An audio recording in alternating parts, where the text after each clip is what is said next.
Hello dear learners, welcome back to Abit Shiksha. Today's daily news capsule is brought to you by Abit Shiksha. So let us begin. Today is a new month, एक new महीना जो फरवरी का महीना है वो शुरू हो गया है. So time is running. We all can see, even though January was feeling extremely long, but January has ended now, and this month will go in a blink of time. You won't even realize, and आपको लगेगा कि फरवरी तो ख़त्म भी हो गया. So make sure you are using every second of it very mindfully, very consciously and very rightfully, alright, so that you can ultimately have the win and ultimately you can achieve the victory that you want. So with that energy let us begin. आज जो है 1st of February, हमें पता है 31st of January को हर साल economic survey जो है इसको प्रेजेंट किया जाता है. तो इकोनॉमिक सर्वे के ऊपर obviously there is news and we have to cover the news. Second is regarding president's speech, जो कि हर सेशन से पहले प्रेसिडेंट जो है उनका जो एक स्पीच रहता है, एंड बजट सेशन से पहले उनका जो स्पीच रहता है उसमें उन्होंने क्या कहा वो हमें देखना है. And third is regarding micro plastics in city underground water. ठीक है, जो है यहाँ पर दिल्ली एनसीआर के आसपास बहुत सारे रीजन है जहाँ पर माइक्रो प्लास्टिक्स जो है वो पाए गए हैं. सो वो तीनों आज के इंपॉर्टेंट न्यूज़ है.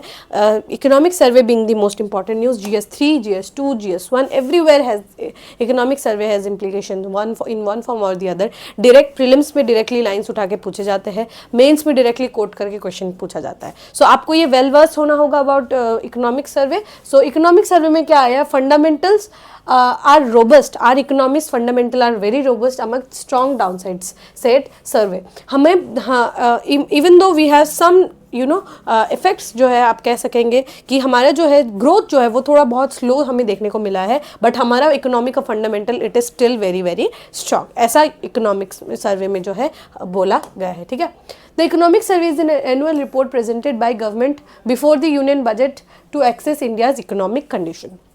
इंडिया की इकोनॉमिक कंडीशन से पहले बजट ये जो है आप बजट में आपको देखने को मिलेगा कि ये बजट जो है वो पेश किया जाता है, और इकोनॉमिक सर्वे जो है बजट से एक दिन पहले जो है पेश किया जाता है, जिसमें हम इंडिया का इकोनॉमिक किस टाइप का इकोनॉमिक कंडीशंस किस टाइप के हैं वो दिखाया जाता है. सो बजट हमें पता है कि it has a very very important and great role to play, because उसी से हम डिसाइड करते हैं कि अगला एक साल हमारा किस तरीके से जाने वाला है. तो बजट से पहले हमें अपना इकोनॉमिक स्टैंड जो है बताना होता है देश को कि हम किस तरीके से परफॉर्म जो है वो कर रहे हैं. Prepared by economic division of ministry of finance under chief economic adviser supervision. It is tabled in both the houses of Parliament by the union finance minister. Economic division जो है फाइनेंस मिनिस्ट्री का वो ये बनाता है with the help of chief economic adviser. वो जो है प्लेस करते हैं, टेबल करते हैं बोथ द डॉक्यूमेंट्स को to both houses of Parliament. The survey assessees economic performance, highlights sectoral developments, outline challenges and provide economic outlook for the upcoming year, या फिर कमिंग ईयर के लिए जो है वो एक इकोनॉमिक आउटलुक प्रोवाइड करते हैं. तो इसमें हम देखते हैं कि हमारा इकोनॉमिक परफॉर्मेंस कैसा रहा. सेक्टोरल डेवलपमेंट हर सेक्टर पे है, चाहे वो प्राइमरी, टर्शरी, मैन्युफैक्चरिंग हो, क्वार्टरनरी हो, क्वीनरी सेक्टर्स हो, और उन सेक्टर्स में भी सब सेक्टर्स हो. फॉर एग्जांपल जी के इकोनॉमी पे बहुत बार न्यूज़ आता है, इन्फ्लेशन पे आता है, अनएम्प्लॉयमेंट पे आता है. तो सारे सेक्टर्स को ये टच करता है, और सारे सेक्टर्स से जो है ये एक डिटेल्ड एनालिसिस के रूप में हमें देता है how are economy is performing. हमारा जितना डेवलपमेंटल चैलेंजेस है उसको भी दिखाता है, बताता है, उसका एक सोल्यूशन भी देता है, और ये एक इकोनॉमिक आउटलुक कैसा रहेगा अगले साल का उसका भी ये एक ऑलमोस्ट एक आइडिया देने की ये कोशिश करता है.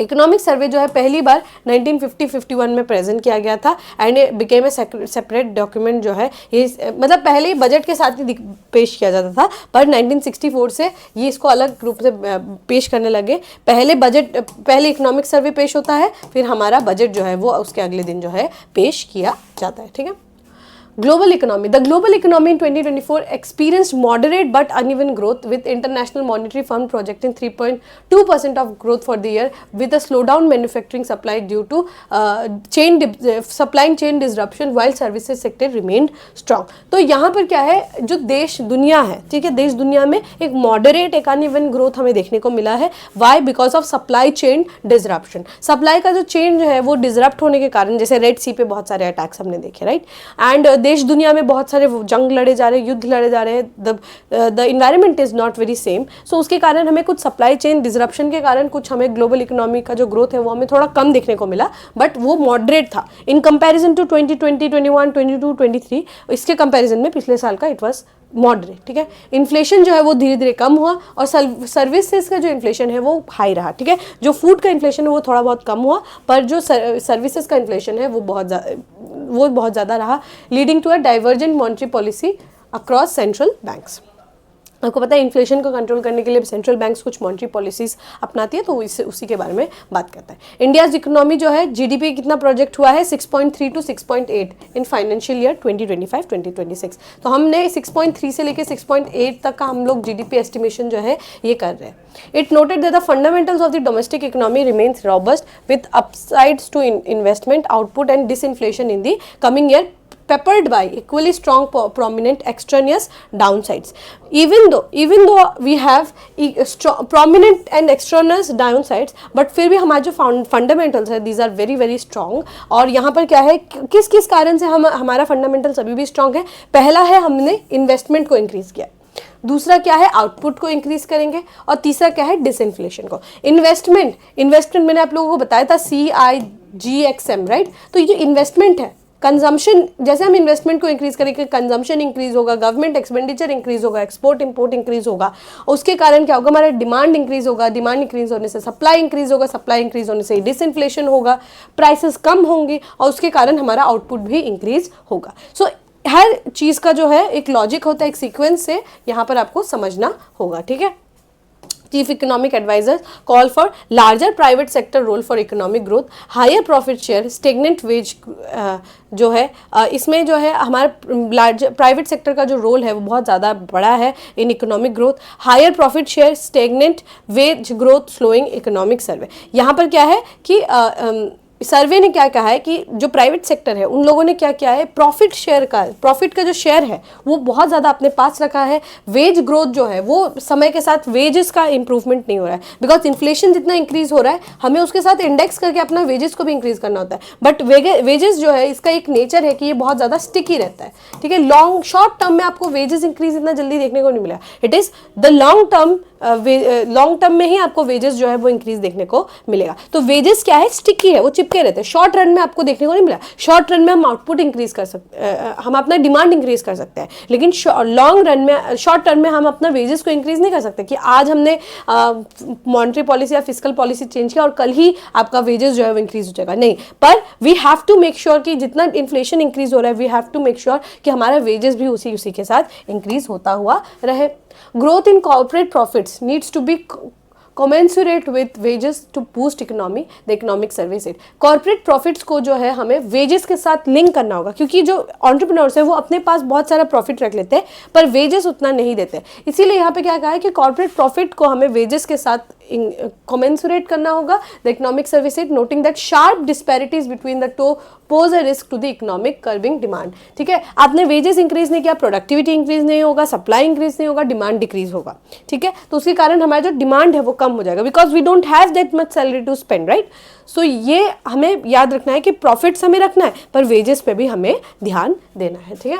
India's equity market has rapidly grown particularly after the pandemic, but its debt market remain under capitalise according to economic survey. हमारा जो डेट मार्केट है, ठीक है, हमारा जो डेट मार्केट है, ऋण का जो मार्केट है वो अभी भी अंडर कैपिटलाइज है, उतना ज़्यादा कैपिटल जो है यहाँ पर नहीं डाला गया है, पर हमारा इक्विटी मार्केट जो है वो अच्छे से ग्रो कर रहा है।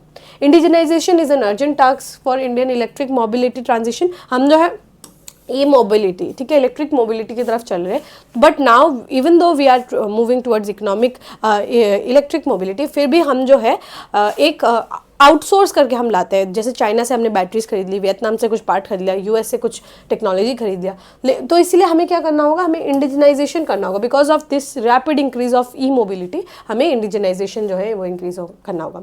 With a large part of household savings heading to stock market and increasingly retail investors taking charge at Dalal Street, excessive financialisation can hurt the economy and the cost जो है may be particularly high for low middle income country like India, the economic survey caution. ये कहा है कि हमने क्या किया है, बहुत सारा पैसा हमने जो सेविंग्स में, अब देखिए स्टोरी क्या है, देखिए ज़्यादा सेविंग्स करना भी it is not good, because हम सेविंग्स करेंगे, अगर हमारा सेविंग्स इंक्रीज होगा ऑटोमेटिकली हमारा स्पेंडिंग क्या होगा, स्पेंडिंग विल डिक्रीज। स्पेंडिंग, आप समझिए यहाँ पे हमारा सेविंग्स जैसे इंक्रीज होगा हमारा स्पेंडिंग डिक्रीज होगा। स्पेंडिंग डिक्रीज होगा तो इस डायरेक्टली किसको हर्ट करेगा? डिमांड को हर्ट करेगा। डिमांड को अगर हर्ट करेगा तो ये सप्लाई को हर्ट करेगा। सप्लाई भी कम हो जाएगा। सप्लाई कम हो जाएगा तो फिर यहाँ क्या होगा? ग्रोथ कम होगा। ग्रोथ कम होगा, ग्रोथ अगर कम होगा तो यहाँ पे प्रॉफिटेबिलिटी कम होगा। प्रॉफिटेबिलिटी जो है यहाँ पे रिड्यूस होगा। प्रॉफिटेबिलिटी अगर रिड्यूस होगा तो प्रोडक्शन कम होगा। प्रोडक्शन अगर कम होगा तो यहाँ पर क्या होगा? अनएम्प्लॉयमेंट इंक्रीज होगा।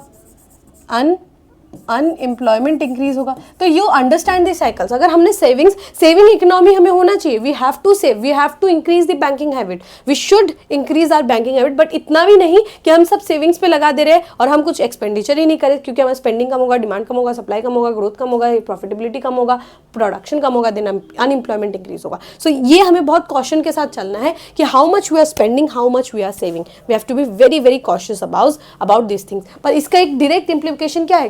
क्योंकि इन्फ्लेशन भी हो सकता है, इन्फ्लेशन के कारण टाइट मॉनेटरी पॉलिसी हो सकता है जिसके कारण हम सेव ज्यादा करें, खर्च कम कर रहे हैं, ठीक है। सो बहुत सारे कारण हो सकते हैं। तो we have to be very very very careful about certain things in our economy, ठीक है। India should not shut coal plants without alternatives. Directly हमें शट नहीं करना चाहिए, like Germany they have directly shut the coal plants, but हमें ऐसा नहीं करना है, हमें एक ऑल्टरनेटिव ढूंढना होगा, ऐसा सर्वे ने कहा है। India must develop to a forward looking trade road map. हमें एक ट्रेड रोड मैप जो है वो हमें फॉरवर्ड लुकिंग जो है होना चाहिए। Hostile work culture, long hours in office affecting mental health, इसमें भी काफी अच्छे से बात हुई है अबाउट मेंटल हेल्थ।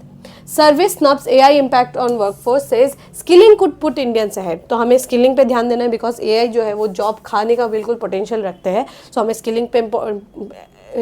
स्किलिंग पे हमें ध्यान देना है। Exorbitant private colleges fee deny under privilege access to medical courses. Medical courses का फी इतना ज़्यादा हाई है, 70 लाख टू 1 करोड़ रुपीज़ जो है वो बहुत ज़्यादा हाई फी रहता है प्राइवेट मेडिकल कॉलेजेस का। तो ये अंडर प्रिविलेज के लिए एक्सेसिबल नहीं रहता है। Regulatory framework holding back MSME, limiting growth innovation, ठीक है। जो रेगुलेटरी फ्रेमवर्क जो है हमारा एमएसएमई इसको होल्ड बैक करता है, because the regulation is very very tight. Rural India driving rise in female labour force participation, ये भी इसमें हाईलाइट किया गया है कि जो रूरल इंडिया है उसका जो लेबर पार्टिसिपेशन है वो बहुत ज़्यादा हाई है in comparison to urban India, ठीक है। इंक्रीज हो रहा है, वेरी ड्राइविंग जो है वो बहुत ज़्यादा इंक्रीज हो रहा है, ठीक है, रूरल इंडिया में वुमेन का। सो ये सारे डिटेल्स जो है आपको इकोनॉमिक सर्वे में देखने को मिला होगा। एंड इसी के आसपास आपको देखने को मिलेगा हम आज अब जो बजट जो है अनाउंस किया जा रहा है, अभी जब हम रिकॉर्ड कर रहे हैं तो उस समय बजट भी अनाउंस किया जाएगा। तो आपको यहाँ से बहुत सारे पैरेलल्स यू कैन ड्रॉ कि हम डिमांड इंक्रीज करने के लिए क्या कर रहे हैं, what are we doing to हम इन्फ्लेशन को डिक्रीज करने के लिए क्या कर रहे हैं, हमारी स्कीम्स क्या है, महिलाओं के लिए, एआई के लिए, you will see parallels from there. Workforce के लिए क्या है, ठीक है, मेंटल हेल्थ के लिए क्या है, जिग इकोनॉमी के लिए हम क्या कर रहे हैं, तो ये सब आपको देखने को मिलेगा, ठीक है। So we can move to the next news. The next news is president highlights dream of middle class ahead of budget. तो बजट से पहले हमारे ऑनरेबल प्रेसिडेंट का एक स्पीच जो है वो रहता है, एंड शी सेज कि हमें जो है मिडिल क्लास का जो है ना ध्यान रखना होगा। मिडिल क्लास जो है because it is the biggest, it is something like this, हमारे बेल इकोनॉमी टाइप में है, ठीक है। मतलब हमारा जो हायर कंजम्पशन, मतलब जो सबसे ज़्यादा जिनके पास जो क्रॉनिक कैपिटलिस्ट है वो एकदम ऊपर बैठे हैं, और नीचे का जो बेस है ना वो भी इतना बड़ा नहीं है, इट इज लाइक दिस, ठीक है। बहुत सारे हैं, पर हमारे जो मिडिल क्लास सेक्टर है ना बहुत बड़ा है, ठीक है। अंडर प्रिविलेज भी है पर उतने ज़्यादा in comparison to the middle class वो बहुत थोड़े कम है, ठीक है। तो हमारा जो है मिडिल क्लास का जो तबका है it is very very high. तो it is something like this, bell economy type में हमें देखने को मिलता है। It is something like this कि बीच से थोड़ा बल्जी है, ऊपर और नीचे थोड़ा थोड़ा कम है। तो ये हमें जो मिडिल क्लास है, क्योंकि सबसे ज़्यादा टैक्स यही पे करते हैं, सबसे ज़्यादा दिक्कत इन्हीं को होते हैं। It is just like a sandwich, ठीक है, कि मतलब हम अंडर प्रिविलेज के लिए काम कर रहे हैं, हम इनके लिए भी कुछ ना कुछ जो है सोर्सेज निकाले, पर ये जो है इस तबके को हमें ज़्यादा फोकस करना चाहिए, मिडिल क्लास को, ठीक है। इसका हिस्ट्री क्या है, यूनाइटेड किंगडम में ट्रेडिशन ये था कि मोनार्क जो है पार्लियामेंट का जो है बिगिनिंग से पहले एक स्पीच जो है वो देंगे, उसका हिस्ट्री है। फिर यूनाइटेड स्टेट्स में क्या हुआ, जॉर्ज वाशिंगटन ने पहली बार कांग्रेस को एड्रेस किया था इन 1790, ठीक है। उसके बाद क्या है, इंडिया में कैसे हुआ, इंडिया में प्रैक्टिस कब से शुरू हुआ, जब गवर्नमेंट ऑफ इंडिया एक्ट 1919 आया था, तब क्या हुआ था, in India practice of president addressing Parliament was establish after promulgation of government of India act of 1990। Between 1947 to 1950 there was no address to the constituent assembly, जो legislative assembly में उसमें कुछ भी एड्रेस जो है प्रेसिडेंट ने नहीं किया था। लेकिन जैसे ही कॉन्स्टिट्यूशन फोर्स में आया उसके बाद से प्रेसिडेंट राजेंद्र प्रसाद जी ने जो है पहली बार उन्होंने लोकसभा और राज्यसभा पे पहली बार भाषण दिया था इन जनवरी 31, 1950। ठीक है, जो अब अभी आप समझ में आ रहा है कि क्यों जनवरी 31, बिकॉज राजेंद्र प्रसाद जी ने भी, Shri Rajendra Prasad ji the first president of India, उन्होंने भी पहली बार भाषण दिया था इन दी लोकसभा। ठीक है, कॉन्स्टिट्यूशनल प्रोविजन क्या है? The constitution provides the president and governor the power to address a sitting of legislature. दोनों के पास, प्रेसिडेंट के पास भी पावर है और गवर्नर साहब के पास भी पावर है कि वो जो है मीटिंग को एड्रेस करें। Article 87 of constitution provides two instances where president specifically address both the houses of parliament. Article 87 जो है इसको पावर देता है, the president of India addresses both Rajya Sabha and Lok Sabha eight the beginning of first session of each general election when the reconstituted lower house meets for the first time. इसी के बारे में मैं बता रही थी कि पहली बार जो है हमारे प्रेसिडेंट साहब जो है वो भाषण देंगे व्हेन दी मीटिंग जो है वो, जब पहला मीटिंग जो है लोकसभा का, जब जनरल इलेक्शन हो जाए उसके बाद जो लोकसभा का पहला मीटिंग है वहाँ पर ऑनरेबल प्रेसिडेंट जो है वो एक स्पीच देंगे। ठीक है, तो ये भी है हमारे कॉन्स्टिट्यूशन में लिखा हुआ। और उसके बाद क्या है? President addresses both houses at the beginning of first session of each year. जो बजट सेशन होता है, we know BMW, budget, monsoon, winter, तो ये बजट सेशन से पहले भी एक बार देंगे, एक भाषण देंगे। और उसके बाद क्या है कि राज्यसभा और लोकसभा के इलेक्शंस के बाद जब लोकसभा पहली बार मीट करे उस समय भी एक भाषण दिया जाएगा।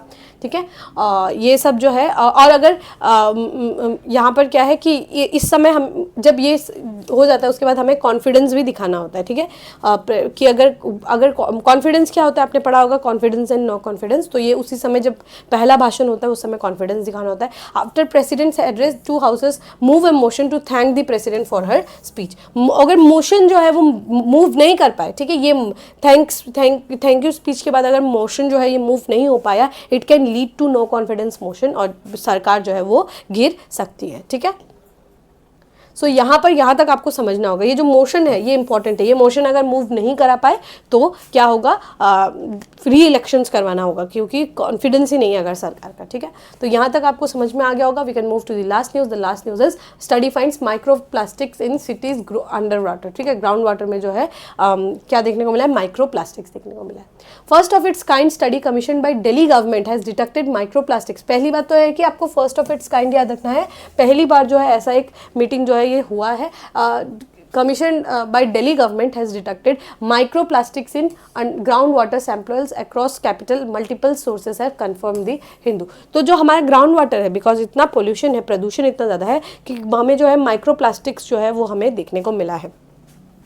An interim report of the study was submitted last November to Delhi government, which has not been made public yet. ठीक है, तो इंटरिम रिपोर्ट जो है नवंबर में ही दे दिया था, पर अभी तक उसका रिपोर्ट जो है पब्लिश नहीं हुआ है। Across Delhi people rely on borewells to extract ground water use for drinking and other purposes. The Delhi government also extracts ground water, treats it and supply to the meet the cities drinking water. तो क्या है कि दिल्ली जल board जो है वो भी underground से पानी खींचती है। ठीक है, लोग बोरवेल लगाए, मोटर्स जो है लगाए, वो सब अंडरग्राउंड से पानी खींचते हैं, पर इन अंडरग्राउंड के पानी में हमें माइक्रोप्लास्टिक्स जो है देखने को मिला है। Microplastic are small particles or fragments of plastic less than 5 millimeters in diameter according to UNEP, United Nations Environment Program के तहत क्या कहा है? जो 5 मिलीमीटर से भी अगर कम हो उसको हम माइक्रो डायमीटर, ठीक है, उसका डायमीटर जो है 5 मिलीमीटर से भी कम हो तो उसको हम क्या कहते हैं? माइक्रोप्लास्टिक्स कहते हैं। Though the main aim of the study was to ascertain microplastic in groundwater, their presence was also found in Yamuna's water and soil samples from the banks. तो जो माइक्रोप्लास्टिक्स है वो आपको यमुना नदी में भी देखने को मिलेगी और उसके आसपास का जो बैंक्स है वहाँ पर भी आपको माइक्रोप्लास्टिक्स जो है देखने को मिलेगा।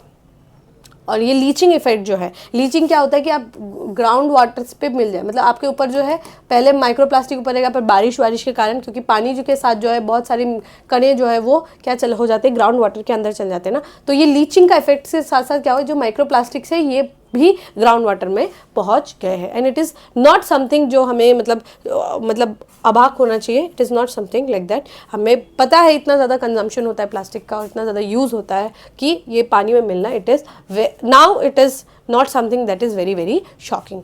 10 साल पहले अगर कोई बोलता तो it might have been very shocking, but now we know everything is contaminated with small plastic particles. ठीक है, 2021 UNEP report from pollution to solution had warned that chemicals in microplastics are associated with serious health impacts, especially in women. Women पे जो है सबसे ज़्यादा जो है impact करता है, such as changes to human genetics, brain development and respiration rates. ये सब जो है women के अंदर जो है, क्योंकि वो बहुत ज़्यादा इफेक्ट करता है, तो उसके कारण क्या हो सकता है, जेनेटिक्स डिफरेंट हो सकता है, हमारा ब्रेन सेल जो डेवलपमेंट है वो उसमें भी ये बहुत ज़्यादा हानि पहुँचा सकता है। Satish Sinha, Associate Director of Toxics Link at Delhi-based environmental research and advocacy organization, said study conducted in 2017 found microplastics in Delhi's tap water. Delhi के tap water में भी microplastic जो है वो देखने को मिला है. The current water treatment system cannot filter out microplastics and they have serious effects on health. Microplastic can absorb chemical and become more toxic. Bio accumulation होता है और ये क्या करता है, बहुत ज़्यादा टॉक्सिसिटी जो है वो इंक्रीज कर देता है ह्यूमन के बॉडी में। Now there is no standard और safe limit for microplastic, he said कि माइक्रोप्लास्टिक का कोई स्टैंडर्ड नहीं है। ठीक है, हम कैसे ट्रीट करें वो भी हमारे पास नहीं है और ये बहुत ज़्यादा हेल्थ में इम्प्लीकेशंस भी क्रिएट करता है। इतना तक तो हमें समझ में अभी तक आया है कि टैप वाटर में भी है, ग्राउंड वाटर में भी है, नदियों में भी है, बैंक्स में भी है, सॉइल्स में भी हमें माइक्रोप्लास्टिक देखने को मिला है and it has very big adverse effects with it. ठीक है, सो होपफुली आपको ये टॉपिक जो समझ में आया होगा। ये याद रखिएगा 5 मिलीमीटर है, ये याद रखिएगा किन्होंने दिया है, UNEP ने दिया है। ठीक है, 5 मिलीमीटर क्या होना चाहिए, diameter, not radius. Okay, radius नहीं, डायमीटर होना चाहिए। ठीक है, माइक्रोप्लास्टिक्स है। ठीक है, ये याद रखिएगा 5 मिलीमीटर, ये नंबर जो है ये याद रखिएगा। एग्जामिनर कंफ्यूज करने के लिए 0.5 भी बोल सकते हैं, आपको ये याद रखना है 5 मिलीमीटर है। ठीक है, इसका माइक्रोप्लास्टिक का साइज है। ठीक है, all right, with this we have come to end of today's daily news discussion. If you have like this discussion, don't forget to give a like and write down in the comment section. We will meet in the next discussion. Till then, take care and thank you.